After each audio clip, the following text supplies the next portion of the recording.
than a week away until National Signing Day, 6 days to be exact. With that being said, let's now bring in our national recruiting analyst from Scout.com, Brian Dohn. Brian, welcome back. And let's get right to it and talk some Big 12 recruiting. What is the Kliff Kingsbury factor doing for the Texas Tech program? Are recruits looking at the program to play for him?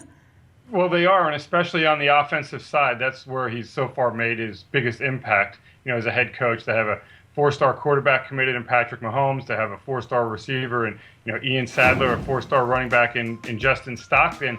But to me, the bigger issue is you need to replenish stuff on the line of scrimmage. They need depth in that program, and that's indicative.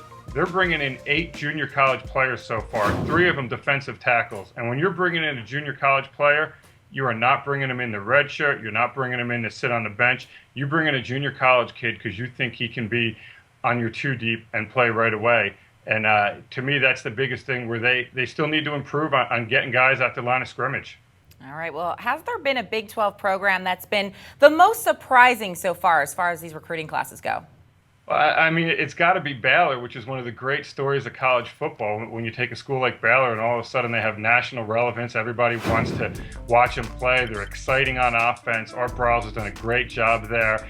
And, but don't lose sight of this, because this is a lot of times the case in recruiting. They've pumped a lot of money into facilities. They're opening a new stadium there. They play an exciting brand on offense. And you see what they're doing. The last 2 years in Texas, they have the #1 receiver in the state going to Baylor, not to Texas. This year they get, Davon Hall is coming. They get another kid who's a 4-star kid, Katie Cannon, who I absolutely love. I was able to see him over the summer. Tremendous player, 4-star running back. Terrence Williams is coming. To me, it's just a huge – Baylor's got it going really well on offense now.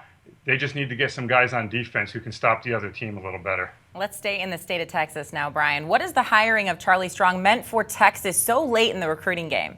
Well, he was in a tough spot because we all know what happened with Mac Brown, and he's very loyal to Texas and especially his players. So he has a lot of kids committed. One of the agreements was, all those kids who were committed, if they wanted to go to Texas, they get to go to Texas. So you're not going to see, Charlie kind of bumping some kids and saying, hey, you may not be able to play here.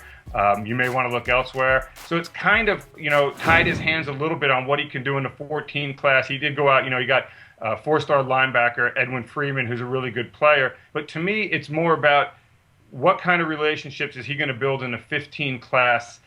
One of the top guys there is a 5-star cornerback, Kendall Sheffield, out of Marshall High in Missouri City, Texas. They're going hard on him.